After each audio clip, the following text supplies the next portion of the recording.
সালামু আলাইকুম। কি খবর বাঙালি? আমার ইরানের ফ্যান ফলোয়াররা কোথায়? তো অনেকদিন পর আবারও ফেসবুকে ব্যাক করেছি। তো অনেকেই দুশ্চিন্তা করছিলেন যে ভাই কোনো সমস্যা হয়েছে কিনা। না, আলহামদুলিল্লাহ আমি ভালো আছি, সুস্থ আছি। তবে ব্যবসা বাণিজ্য বিভিন্ন কাজে আসলে সময়টা চলে যায়। তো ইনশাল্লাহ আমি চেষ্টা করবো আবারও আপনাদের মাঝে ফিরে আসতে। যাই হোক, ভিডিওটা সর্বোচ্চ শেয়ার করবেন। অনেকেরই প্রশ্ন, ভাই যুদ্ধের কোনো আপডেট নাই, যুদ্ধে কি হচ্ছে? যুদ্ধ অনেকগুলোই হয়ে গেছে। তো প্রায় 10-11 দিন পরে আমি যখন হাজির হয়েছি, চেষ্টা করেছি একটা সুসংবাদ নিয়ে আপনাদের সামনে আসার জন্য। তো সুসংবাদ হচ্ছে, গেল এই 11 দিনে ইরানকে সাইজ করার জন্য মার্কিন যুক্তরাষ্ট্র একটা বিকল্প পলিসি নিয়েছিল, অবরোধ।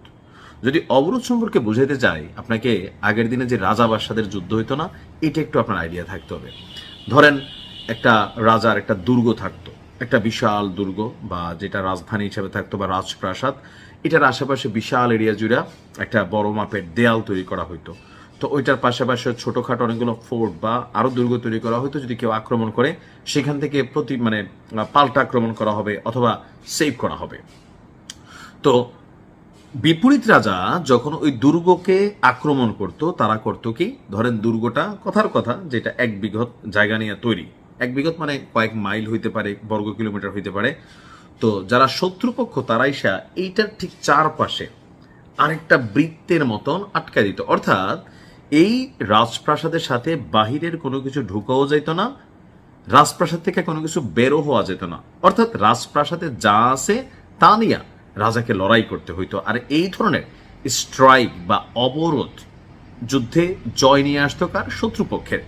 এখন ইরান, মার্কিন যুক্তরাষ্ট্রের, ইসরায়েলের যে ত্রিসমীকরণ যুদ্ধে সর্বশেষ ডোনাল্ড ট্রাম্প যেটা করছে, ইরানের বিরুদ্ধে আপনার নৌ অবরোধ তৈরি করছে। অর্থাৎ ইরানে প্রবেশকারী যে হরমুজ প্রণালীর ইস্যু আছে, সেখানে নির্দিষ্ট দূরত্বে তারা তাদের একটা বহর তৈরি করে যে হরমুজ প্রণালীকে তারা কন্ট্রোল করার চেষ্টা করছে। এখন হয়েছে কি দেখেন, ওমান উপসাগরে যুক্তরাষ্ট্র তাদের একটি বিশাল যুদ্ধজাহাজ সেখানে এটা ফালাই রাখছিল, যেন ওই যে ইরানের নৌ অবরোধ করার জন্য যতগুলো জাহাজকে ব্যবহার করছে। এর মাঝখানে আজকে ইরান সেই নৌ অবরোধকে ফাটিয়ে দিয়েছে।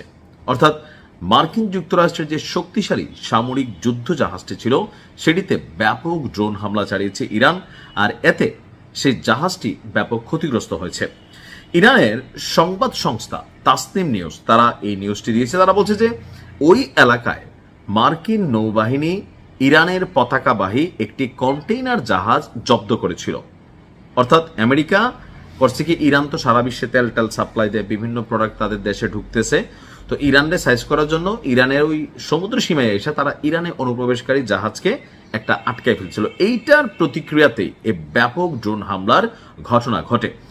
ইরানি জাহাজ আটকের ঘটনায় ক্ষুব্ধ প্রতিক্রিয়া জানিয়ে ইরান বলছে, মার্কিন নৌবাহিনীর এই পদক্ষেপটি একটি সশস্ত্র জলদস্যুতা এবং এটি যুদ্ধবিরতির একটি সরাসরি লঙ্ঘন। সো ইরান এটা নিয়ে চুপ থাকবে না।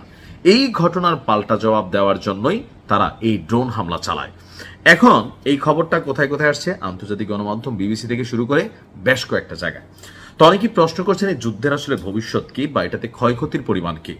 ইরানের হিউজ ক্ষতি হয়েছে, বাট পাশাপাশি মার্কিন যুক্তরাষ্ট্রের ইমেজ নষ্ট হয়ে গেছে। কথায় আছে না, বাংলাদেশে একটা কথা আছে, আমরা ছোটবেলায় পড়ছি, যদি তুমি স্বাস্থ্য হারাও, হ্যাঁ, তাহলে তুমি স্বাস্থ্য ফিরে পাবা। যদি তুমি টাকা পয়সা হারাও, সেটা অর্জন করতে পারবা, কিন্তু যদি তুমি ইমেজ বা তোমার সম্মান হারাই ফেলো, এটা ফেরত পাওয়া কষ্টকর।